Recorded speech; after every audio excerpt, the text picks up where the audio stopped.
Halo, adik sekalian. Selamat pagi. Assalamualaikum warahmatullahi wabarakatuh. Sampai jumpa lagi di kuliah Kimia Polimer bersama saya, Budiman Anwar. Kali ini kita akan membahas mengenai degradasi polimer.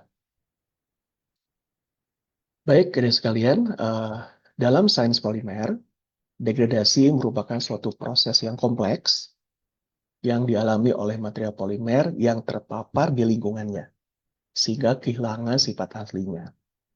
Nah, kenapa suatu polimer akan kehilangan sifat aslinya ketika terpapar di lingkungan? Nah, karena adanya paparan lingkungan, baik itu berupa termal, baik itu berupa mekanik, baik itu berupa kimia, ya, itu akan menyebabkan perubahan struktur dari polimer, sehingga dia akan menyebabkan perubahan dari sifatnya, kehilangan sifat aslinya, ya.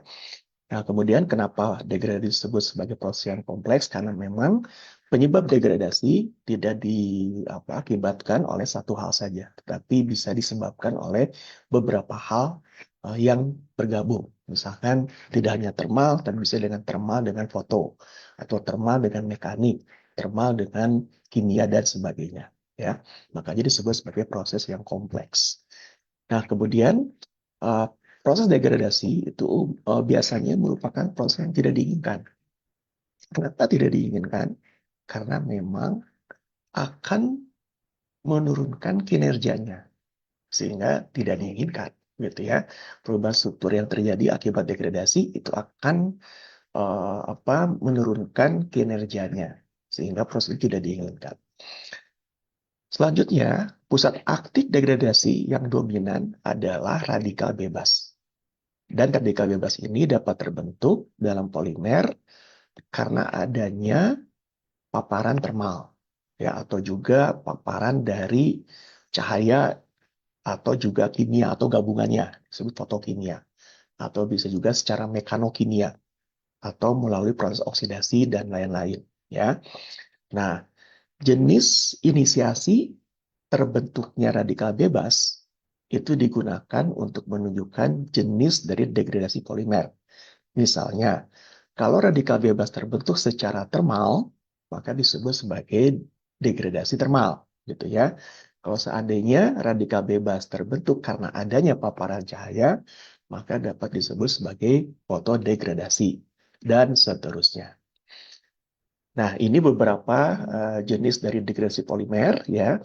Yang pertama tentu disebut sebagai degradasi kimia, tentunya terbentuknya radikal karena adanya paparan dari zat-zat kimia. Nah, degradasi kimia dapat berupa oksidasi, tentunya karena adanya suatu oksidator, ya. Yang kedua adalah karena proses hidrolisis. Nah, kalau ini biasanya adanya suasana asam atau suasana basa, begitu. Kemudian yang kedua adalah degradasi fisik, atau kalau gabungan dengan kimia disebut sebagai degradasi fisikokimia. Ini dapat berupa degradasi termal, ya, bisa juga berupa degradasi mekanik, ya, karena ada regangan begitu ya sehingga terdegradasi begitu, atau juga disebabkan oleh cahaya atau fotodegradasi. Nah, yang ketiga itu disebut biodegradasi karena ini biasanya disebabkan oleh adanya mikroorganisme yang dapat menguraikan material polimer. Nah, tentunya jenisnya ada dua, yaitu aerobik dan anaerobik. Ini tergantung dari mikroorganisme yang mendegradasi polimer tersebut, ya. Kalau jenisnya aerobik, maka disebut sebagai aerobic degradation.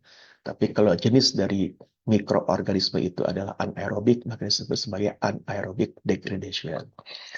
Nah, ini beberapa contoh dari degradasi polimer, ya. Ini adalah karet gelang. Ini karena adanya regangan terus-menerus, maka akan terjadi degradasi mekanik.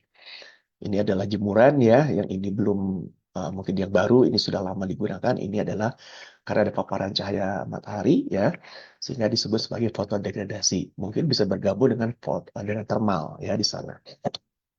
Ini ban, ya, ini pun gabungan dari mekanik dengan termal, ya. Jadi degradasi karena mekanik juga termal, ya, karena kan ketika dia dipakai akan terjadi gesekan dan juga ada termal di sana, panas. Ini juga adalah degradasi gabungan ya, tambang ketika diregangkan itu ada mekanik, kemudian juga kalau terpapar dengan cahaya ada fotodegradasi dan juga mungkin karena lama-lama panas juga ada thermal. Jadi memang kompleks ini prosesnya. Nah, yang terakhir ini adalah biodegradasi. Ini adalah botol yang biodegradable ya, yang bersifat biodegradable. Nah, ini dapat terdegradasi setelah 80 hari ini habis termakan oleh mikroorganisme. Nah, itulah beberapa contoh dari degradasi polimer. Baik, jadi sekian ya untuk kuliah pada kali ini. Sampai jumpa pada bahasan lainnya. Sampai jumpa lagi. Assalamualaikum warahmatullahi wabarakatuh.